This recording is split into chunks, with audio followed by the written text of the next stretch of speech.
You're watching Soccer Night in Detroit. And from the grassroots of Detroit soccer all the way to U.S. Soccer's second division, this is Detroit City FC.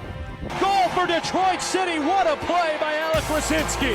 Monday with the right foot. It's in the back of the net. Jupe curls in and bangs it in off the post. Antez Jupe, are you serious with that? Header!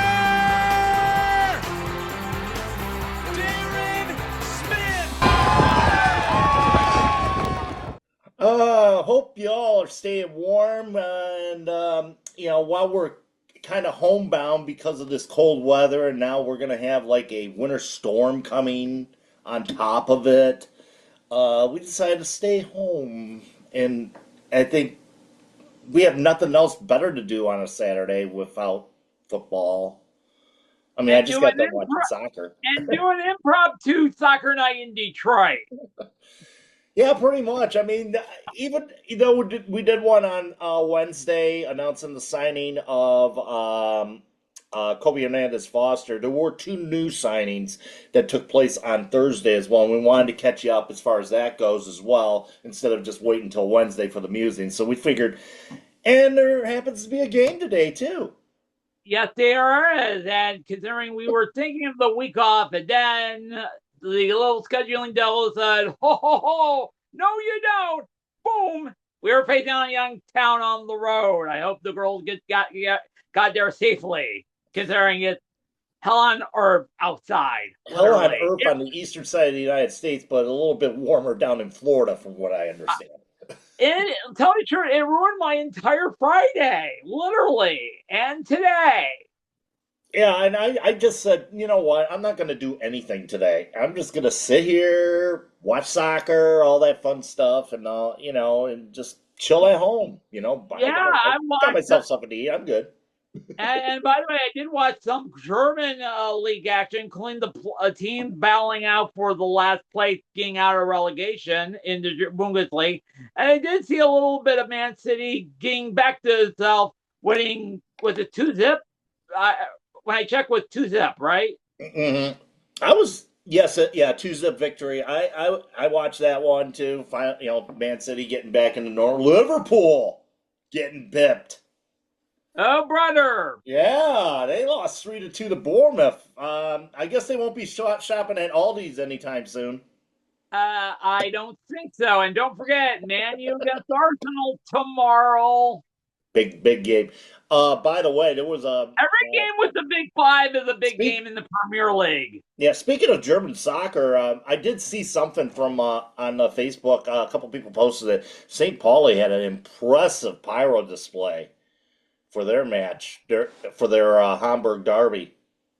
I didn't see that. I just saw they were up 2-0, and then they blew a 2-0 lead to win. I gotta see that online. I hope it's online. Yeah, a couple of people that I am friends with on Facebook posted it online, and it was very impressive. Very impressive display. Wow.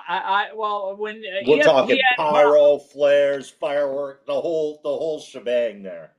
And you thought we had an impressive smoke display. Tell you what, though. But let's start things off with the women. They take on, as I said, impromptu soccer night in Detroit calls for an impromptu preview show because Youngstown is the opponent tonight. And, of course, as you know, Indiana United no longer in existence in the MASLW because of basically scheduling commitments that went awry. Let's just say that.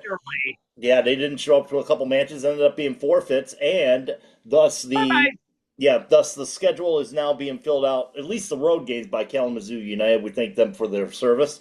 But one other extra game was added to the schedule for both Detroit City and Youngstown, so they will be playing each other tonight. The last time that these two teams met, it wasn't pretty.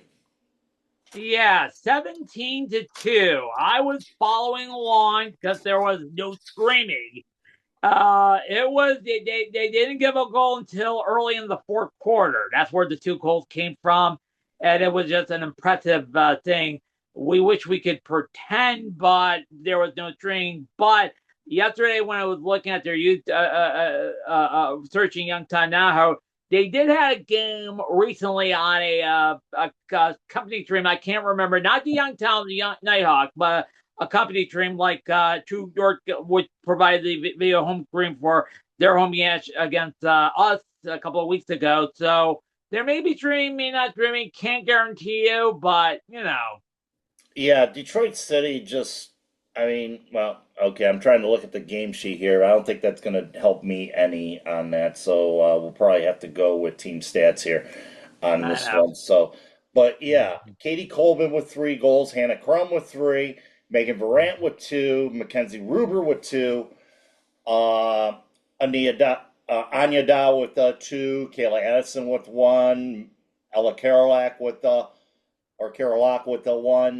Zoe Greenhall with 1, Aaron Torrance with 1, Amanda Britton with 1. I mean, they spread it amongst themselves last time they met. And as far as Youngstown goes, the only 2 goals that were scored were by Abby Markey and Kari Hellman. Okay. So that was the last time that these 2 teams met, and it was just a lambasting, shall we say. Yeah, currently right now, looking at the standings though in the Great Lakes North Division, Youngstown has played 4 games, won 1, lost 3, and Detroit City won 4-1 with 12 points. FC Berlin has a 4-2 record right now. With 12 points. So they're both tied in points, but the goal differential, as I mentioned, is down to 3. Literally, because the week after we beat them 17-2, FC Berlin blasted them, was it 30-13, 30-13, 30-7? So it looked like a football score, man. Yeah, and We're the old school Detroit Rockers. Remember when goal from outside the arch were 3, regular goals were 2, power plays were 1, shootout goal. Well, you know what I'm talking about. It's just crazy, and of course, I mean, everything counts as one point, so there's no, These days, one yeah, goal is 1 point, yeah, 1 goal, 1 point for the most part. But to look at this game, I mean, I think for Detroit City, it's just pretty much status quo for these ladies because, this is a team. Like I said, this is a team you've handled easily before, and from what it looks like, I'm looking at the Nighthawks as far as their who their how their roster is and or their stats really. Leading scorer has been Mia Williams with 3 goals. Maley Nadude with 2 goals. Abby Markey with 2. Carrie Hellman with 2. And Catherine Tagahome or Tag Boney with 1 goal. So they haven't really peppered the net, shall we say? Yeah. And for Detroit City, I mean, can you say it's going to be an easy tie? Right? I mean, we'll see what the lineup holds. I mean, unfortunately, though, access to watch this game very limited, like the last time around. Yeah, I'll see if there is a stream. I did when I searched the word Youngstown Nighthawk, and I mentioned this before. They streamed the last game against the Columbus team, which we faced on a few weeks ago. It may happen, may not happen. Can't guarantee you anything. Me and Magcap. Was the game in Columbus? I think it was in Youngstown, or maybe Columbus. Maybe, I'm not sure. $15 for that stream, as you know. No, not Columbus. I think it was back in Youngstown. I think it was a few weeks ago. Oh. But I'm going to search. Unless Columbus sent their crew and charged $15 for those that wanted to see that game. You know what? I'm going to hold that up for Sorry Not Sorry on Wednesday because I think we did that. Didn't we do that one for? I think we did. that was for the whole charging $15. I'll want to start not start right now because a lot of teams I think do we stream covered their that game. already. And a lot of teams don't stream their game. All they have to do is get a stream box, a camera, an announcer. There you go. Why they can't stream their game, that's beyond me. It really depends on the budget of the club too. I mean, The budget, okay. when you think about it, it really depends on the budget of the club. If the budget allows for them to do that. Fortunately, we have a good budget where we do that. I think we had one game that was not streamed last year because they couldn't get the box in time.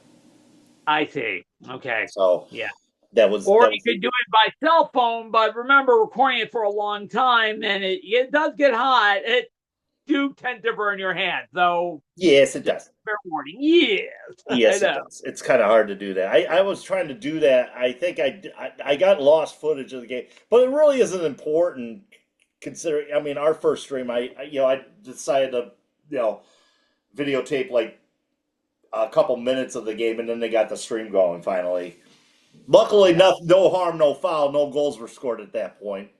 I know. And I think that was the game against FC Berlin. I see.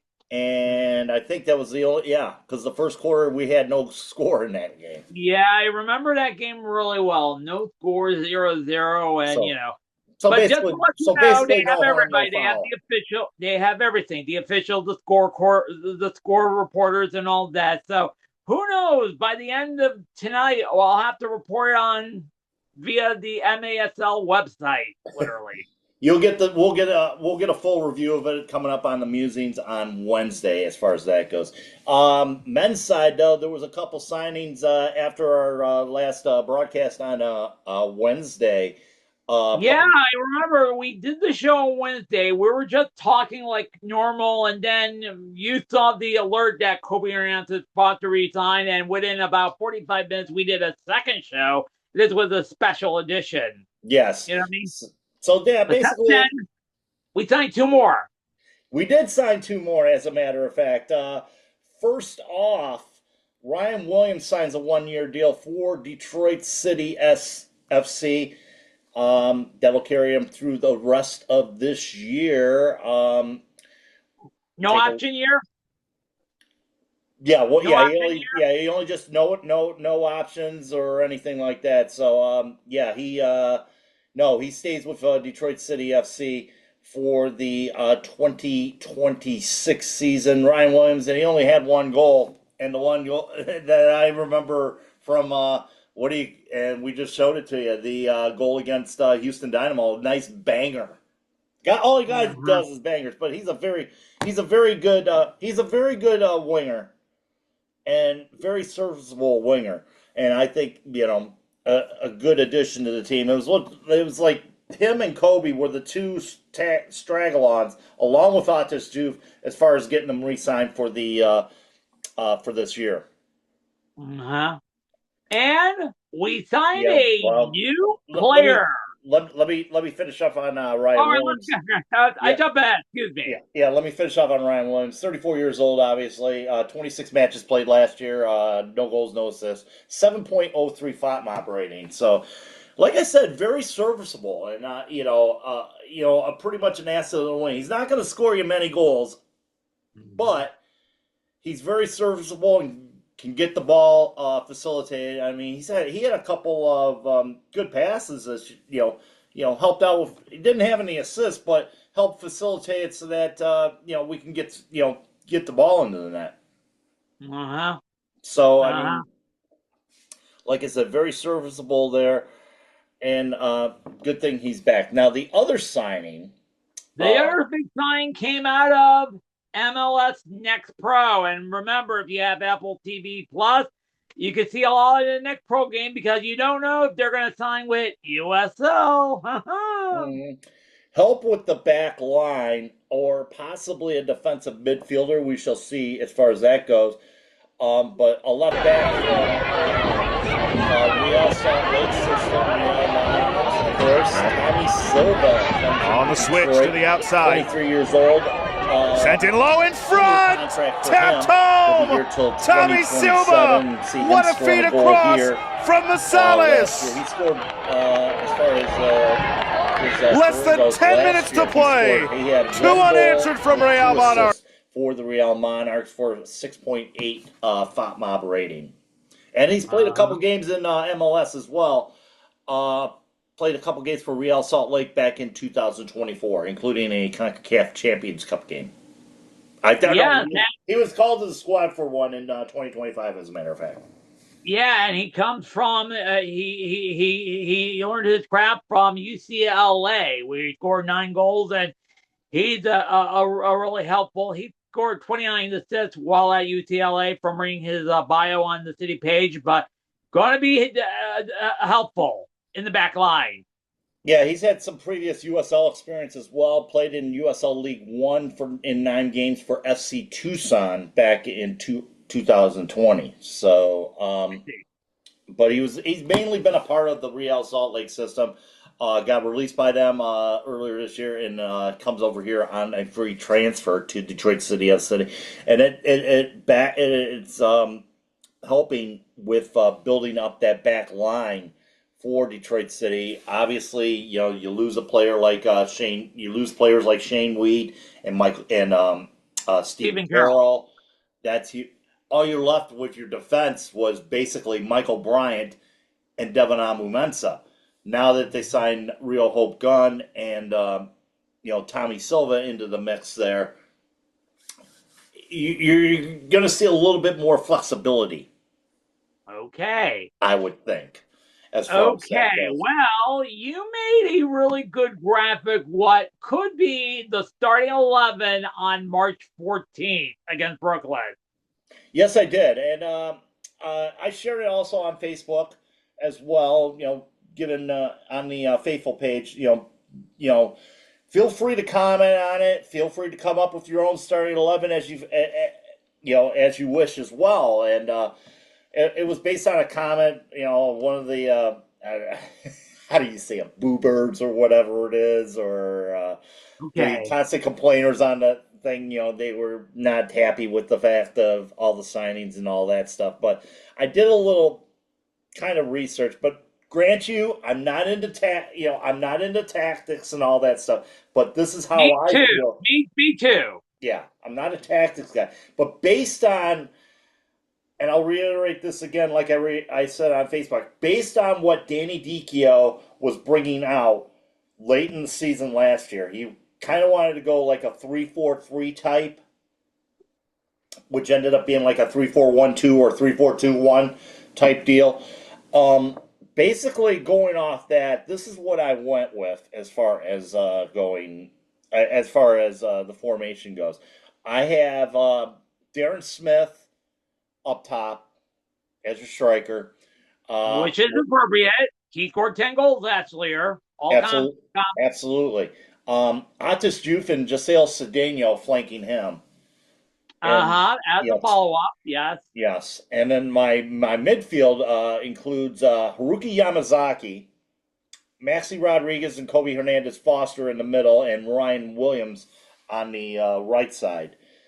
With a back That could be formal. Yep. And then a back line of Devon Amumensa, Rio Hope Gunn, and Michael Bryan. Now, this is, obviously considering the Tommy Silva acquisition as well. But I'm also taking into consideration Reese Williams is coming off injury. Aiden Stanley's coming off injury. Mm-hmm. As well. This is like I said, so these parts can change as we go along, obviously. So, and then Connor Rudd's coming off an injury as well. So and don't forget Ben Lejob also coming off an injury. So, like your substitutes on there, Reese is coming off an injury.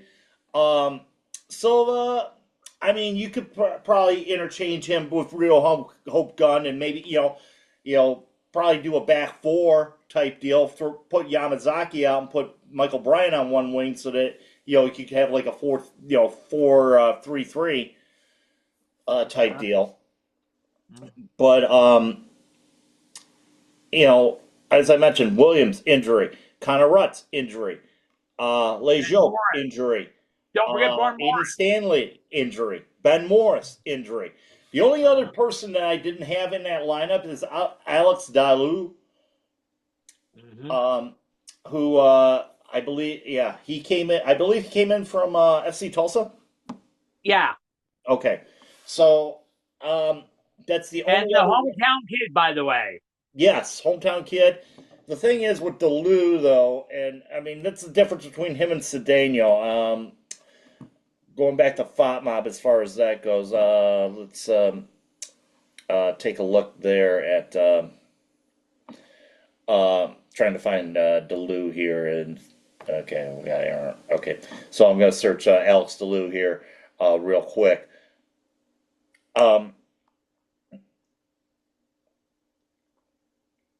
Few minutes later. yeah, a few minutes later. Search, no search found. Okay, so, no, but Dalu is a hometown kid. Yeah, Alexander. That's why I did. They wanted me to type it in. The exact Alexander Dalu. But he played in 31 matches, 4 goals, 4 assists. But he's also young too. He's also as young as Cedeno at 25 years old.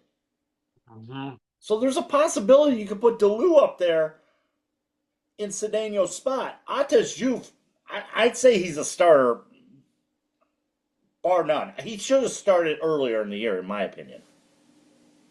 Okay.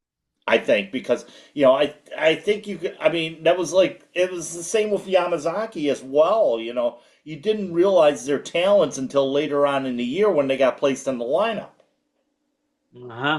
So I'm thinking to myself, let's try these guys, and they turned out to play extremely well for especially Juf.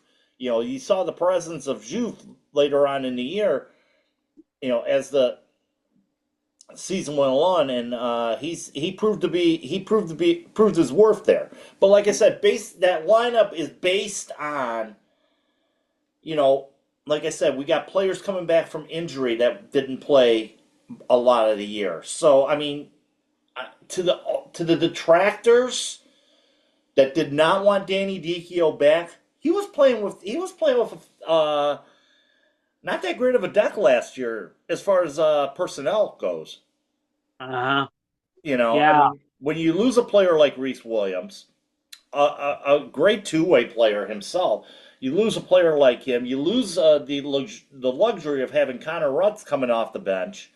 You lose a striker like Ben Morris as well. You're pretty limited as far as your options are concerned. You're right. That was devastating when Morris went down at practice last year. We were stuck. Yeah. We were stuck. And of course, with Darren Smith going through what he had to go through, and then he finally started stepping up a little bit, towards August and September of last year. I mean, he still hasn't really felt the form last year. But a lot of this, a lot of this could be attributed to the fact that our midfield wasn't the greatest last year.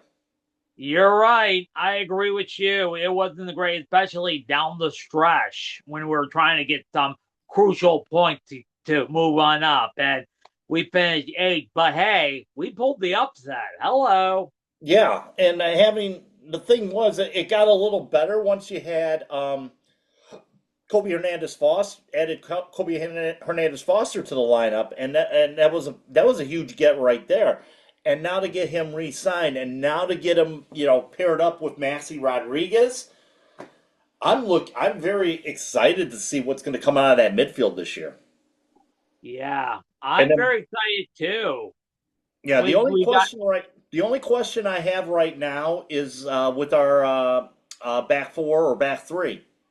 You're right. Michael Bryan and Abamenta could do the work, but who knows? Yeah, will Aiden Stanley step up and be a part of the equation? Will Real Hope Gunn will now I forget the name. Will Tommy Silva be a part of this? Could we go back to a back 4 when you can float? Because with Michael Bryant, he can actually move around a little bit and play play a little bit of a midfield position if he wanted to as well. So lots of options out there, but like I said, that remains to be seen. We got a preseason coming up. None of the preseason games have been announced except for maybe two. One's with Sporting Jacks, the new team, and the new team on the block, and the other one's with FC Cincinnati. I see. So I see. So as I mentioned, like I said, lots of things to think about when you're going forward and all that stuff. As we head into and I believe I'm just guessing here. I'm thinking training camp. It's gotta be starting next week. I think so. I don't know when media day will happen because that would be a great chance for us to talk to the coach, some of the main players about what their thoughts coming into this season.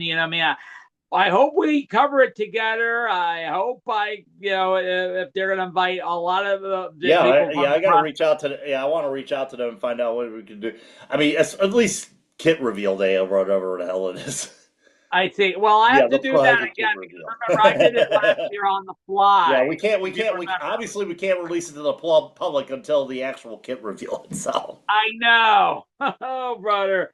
Yeah. But, they'll do something in which they'll have the guys in their kits and all that stuff for the media to take pictures and whatnot. Something I want to be a part of this year. I know. That'd be cool. And by the way, I did get a message back from the Youngstown Nighthawks. I did mention if the game is streaming. Yes, the game will be streamed. Once I get info, I'll give you the YouTube handle page on my page, the faithful page, and all that. So. Right, and yes, exactly. Yeah, please do, and then that way we can access the game tonight. So that's good news there. Yeah, so we could do an impromptu after hours. Maybe, we're homebound this weekend because of the snow and the cold.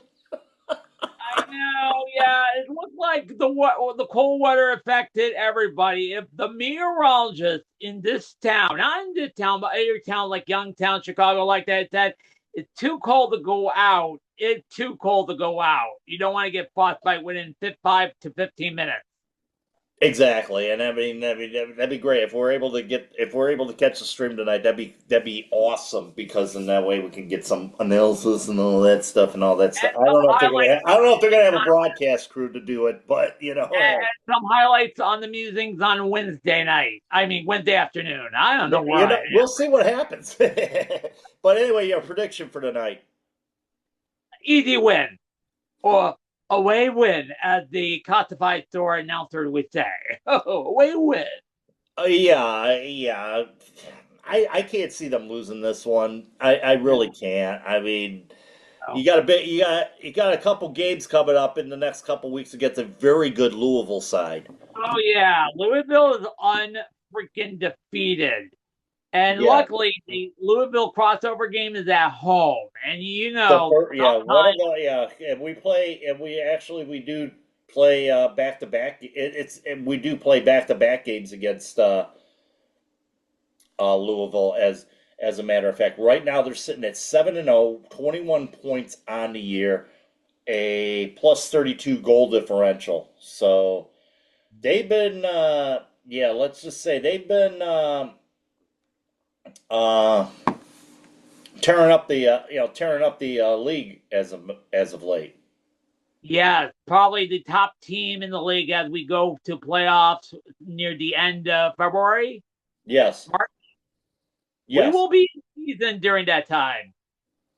Exactly. So it'll be 2 weeks from now. Actually, February 7th is the first of the home against those guys.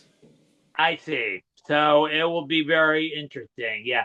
By the way, before we go, and I mentioned the classify scores in the proper English doctor. Here we are, 2026, and I remember because I used to remember listening to the Sky Sports Soccer Saturday. They went around from Premier League to regular season. After that, said, "All right, let's look at the classified scores." But no, but announcer, they go for all the. Why did they still do that? Classified scores. Yeah, after all they listed names like Premier League from home team 0, probably for the National League, and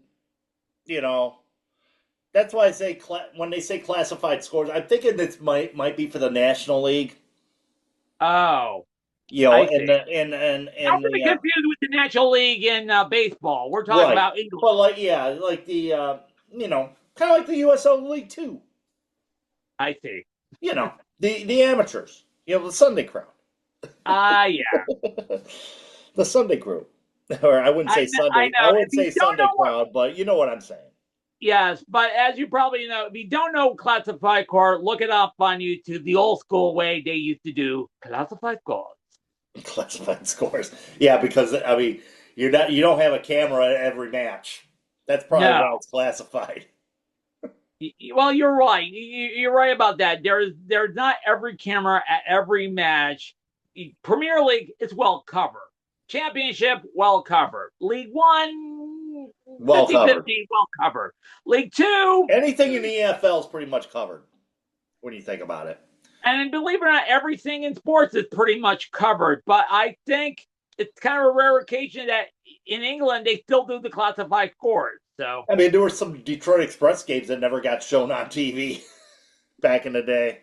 Literally, you had to be lucky. Channel 50 had some dead Saturday night schedule say, Detroit Express, here we are live from the Silverdome. Yeah, I don't think Neil Rule was on the call back then either. He's about, no. Yeah, he's probably about the same age as I was, if not younger. I know. And speaking of Neil Rule, and you probably, I should mention to this everybody, every time when we do a music or a soccer night in Detroit, recorded from it, I look on the side, I have a TV in front of me watching either soccer or basketball. Right now, UAD and Oakland U is playing right now as we speak. With Neil Rule on the call on the radio. Oh, on the radio. I thought it'd be imagine him being on the call for the TV. Yeah, I'm switching back to Fort from that game to the weekly Motor Super Series in the UK where they play darts. Yeah, Luke Littler. Is Luke Littler in the competition? No. Oh, I'm not going to watch that. In his early days, he did won the championship series twice. And that went on to big success playing in the big boy, the PDC, the Professional Darts Council. Got that music going in my head right now from the PDC World Championships that happened this past January. Yeah, you're right. December, January. That lives real estate free in my head every time I watch a dart tournament, for God's sake.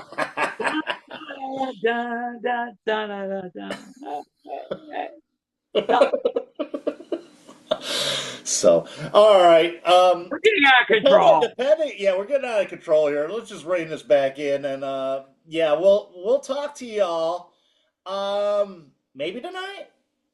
Maybe Wednesday. One of the days. We'll talk to you guys. We'll talk to y'all soon because from what it sounds like, we might have a game tonight on the YouTube. That'd be cool. And if we do know the stream, we'll put it on the Facebook page, your page, everybody's page.